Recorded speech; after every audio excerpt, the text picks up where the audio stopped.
सुशांत ने कहा और ये कहा था कि वो मुझे भी नहीं छोड़ेंगे, तो ये दिशा की मौत के बाद कहा था सुशांत ने। 9 तारीख के बाद माय एल्डेस्ट सिस्टर मितु दी was there and she heard it. Sushant case में अब बीजेपी कुछ बड़ा खुलासा करने वाली है। और दूसरी तरफ अगर हम बात करें तो क्या धर्मपाल जी की तबीयत खराब हो चुकी है, यहाँ पर बताएंगे आपको डिटेल में। पर सबसे पहले आपसे अपील करेंगे, अगर आप इस चैनल पर नए हो तो वीडियो को लाइक करिएगा, वीडियो को शेयर करिएगा और चैनल को सब्सक्राइब करना बिल्कुल मत भूलिएगा।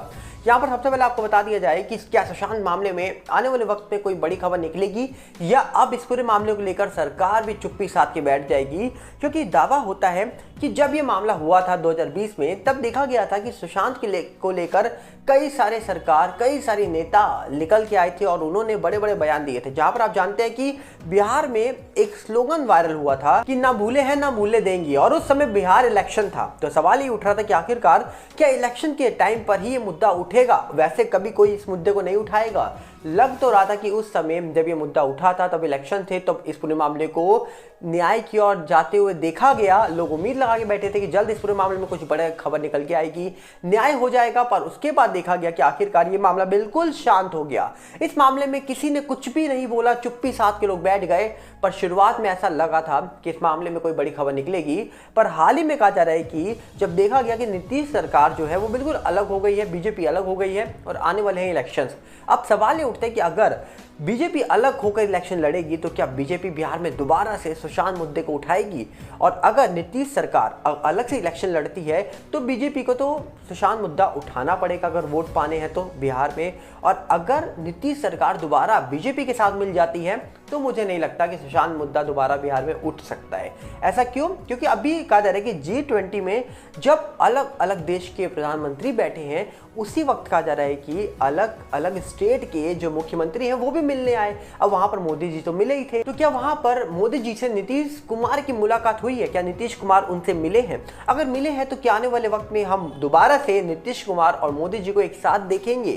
क्योंकि सवाल यहाँ ये उठता है कि हाल ही में हमने देखा था कि महाराष्ट्र के पूर्व मुख्यमंत्री उद्धव ठाकरे जो हैं और साथ में उनके बेटे आदित्य ठाकरे हैं, वो नीतीश कुमार से मिले थे। तो अब सवाल ये उठता है कि क्या अब दोबारा जब चुनाव होने वाले हैं बिहार में, जब देश के चुनाव होंगे, यहाँ पर बिहार के चुनाव होंगे, तो क्या नीतीश सरकार के साथ उद्धव ठाकरे और आदित्य ठाकरे दिखाई देंगे या नीतीश कुमार दोबारा पीएम मोदी के साथ जुड़कर खड़े होकर इलेक्शन लड़ेंगे? अब ये तो देखने वाला विषय है। अगर बीजेपी के साथ नीतीश कुमार खड़े नहीं हुए, बीजेपी अलग से चुनाव लड़ने गई, तो हो सकता है कि दोबारा से सुशांत मुद्दा उठता हुआ नजर आ जाए। और अगर नीतीश कुमार खड़े हो जाते हैं पीएम मोदी की पार्टी के साथ, तो शायद सुशांत मुद्दा दोबारा ना उठे। पर ज्यादातर उम्मीद है कि दोबारा उठने के चांसेस हैं, क्योंकि बहुत सारे लोग आज भी एक्टिव हैं जो सुशांत सिंह राजपूत को लेकर बात करते हैं, जो सुशांत सिंह राजपूत के केस के बारे में अपडेट चाहते हैं।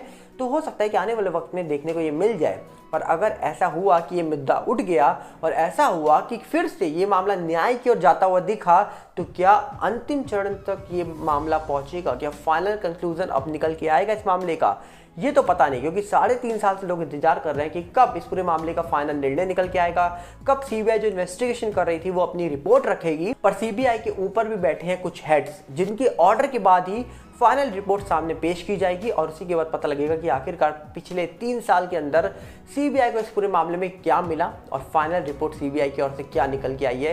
क्या ये होने वाला है जल्द या नहीं होगा, ये तो वक्त में आने पर पता लग ही जाएगा। पर जिस तरीके से सुशांत मामले में जांच हुई है, पर जिस तरीके से सुशांत सिंह राजपूत वाले मामले में चीजें होती हुई दिखाई दी हैं, ये अपने आप में सवाल उठाते हैं कि आखिरकार इस पूरे मामले का क्या होगा, इस पूरे मामले में क्या कुछ निकल के आएगा, इस पूरे मामले में क्या कुछ होने वाला है। ये तो आने वाले वक्त में ही पता लग पाएगा।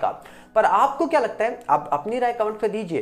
क्योंकि यहाँ पर अगर हम बात करें तो सुशांत केस में कई सारे लोगों ने बड़े बड़े दावे करे। नीतीश कुमार की बात नहीं करेंगे हम यहाँ पर बात करेंगे नारायण राणे जी की, जिन्होंने कहा जा रहा है कि इस मामले को लेकर बहुत बड़ा दावा करा, जो आज भी करते हैं। इस मामले को 302 बताते हैं।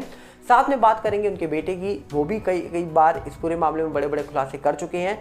उसी के साथ बात करेंगे कई सारे ऐसे गवाहों की, जिन्होंने कहा जा रहा है कि इस पूरे मामले में मीडिया में आकर कई सारे बड़े बड़े दावे करे, कई सारी बातें करी। और उसी के साथ अगर हम बात करें तो रूप कुमार शॉ हो या फिर कई सारे वो लोग हों जिन्होंने इस पूरे मामले को लेकर ये दावे करे कि चोटों के निशान थे, पैर फ्रैक्चर था, सुइयों के निशान थे।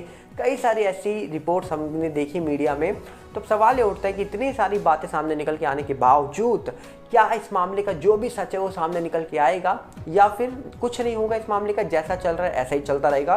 आपको क्या लगता है? अब अपनी राय कमेंट से दीजिएगा, क्योंकि मामले में बड़े बड़े लोगों ने बड़े बड़े दावे करे थे। अब उन बड़े दावों को देखा जाए तो क्या होगा इस पूरे मामले का, ये तो वक्त बताएगा। वहीं पे अगर हम दूसरी तरफ बात करें तो बॉलीवुड का हाल बुरा है। हाल ही में गदर 2 फिल्म हिट हो गई और उस फिल्म को हिट होते हुए बहुत सारे लोगों ने देखा, पर उसमें से कुछ लोग ऐसे हैं जो कह रहे हैं भैया ये फिल्म हिट हो गई है वो इसलिए क्योंकि इसमें एक तरफ लोगों को गलत दिखाया गया, एक तरफ लोगों को सही दिखाया गया है। अब आप समझ ही गए होंगे कि किसकी गलत और किसकी सही की लोग बात कर रहे हैं, पर उससे इंपॉर्टेंट खबर यह है कि क्या सन्नी पाजी के पिता जो है धर्मेंद्र पाजी, उनकी तबीयत खराब हो गई है। क्योंकि कहा जा रहा है कि धर्मेंद्र पाजी जो है वो यूएस में है और कुछ लोग ये दावा कर रहे हैं, कुछ मीडिया रिपोर्ट से दावा कर रही है कि सन्नी पाजी के पिता धर्मेंद्र जो है उनकी तबीयत खराब हो गई है और इसीलिए उनको यूएस लेके गए हैं। और बाद में कहा जा रहा है कि एक और खबर निकल के आती है कि यूएस तो जो सन्नी पाजी है वो छुट्टियां मनाने गए हैं अपनी मां और अपने पिता के साथ। और इस खबर को कहा जा रहा है कि उनके जो स्पोक पर्सन है उन्होंने कहा जा रहा है कि मीडिया को बताया है, पर कई सारे मीडिया रिपोर्ट्स ये दावा कर रहे हैं कि धर्म पाजी की तबीयत खराब है, 87 की एज है उनकी और इसलिए यूएस लेके जाना पड़ा है धर्म पाजी को। पर कई मीडिया रिपोर्ट्स अब दावा ये कर रही है कि सन्नी पाजी के स्पोक पर्सन ने बताया है कि भैया वहां पर वो छुट्टियां मनाने गए हैं अपने पिता धर्मेंद्र और अपनी माता के साथ और कोई भी तबीयत नहीं खराब हुई है, वो सिर्फ अफवाह फैली है। अब ये अफवाह है या नहीं ये तो पता नहीं, पर कुछ मीडिया रिपोर्ट्स ये खबर छाप चुकी थी पहले। अब कहा जा रहा है कि कुछ मीडिया रिपोर्ट्स ये छाप रही है कि हॉलीडे मनाने गए हैं। आपको क्या लगता है कि क्या सही में तबीयत खराब है या फिर ये एक अफवाह फैलाई गई? कमेंट बॉक्स आपके लिए खुला है, मिलेंगे बहुत जल्दी। और साथ में आपसे अपील करेंगे अगर आप इस चैनल में नए हो तो वीडियो को लाइक करना, वीडियो को शेयर करना, चैनल को सब्सक्राइब करना बिल्कुल मत भूलना। और साथ में हमारा नया चैनल सागर भल्ला रिव्यू के साथ जुड़ जाइए, जिसका लिंक आपको डिस्क्रिप्शन में मिल जाएगा। और साथ में अगर आप हमको यूट्यूब पे डायरेक्टली सर्च करना चाहते हो तो सागर भल्ला रिव्यू लिखिए, हम आपके सामने आ जाएंगे। मिलते हैं बहुत जल्दी। नमस्कार, जय हिंद।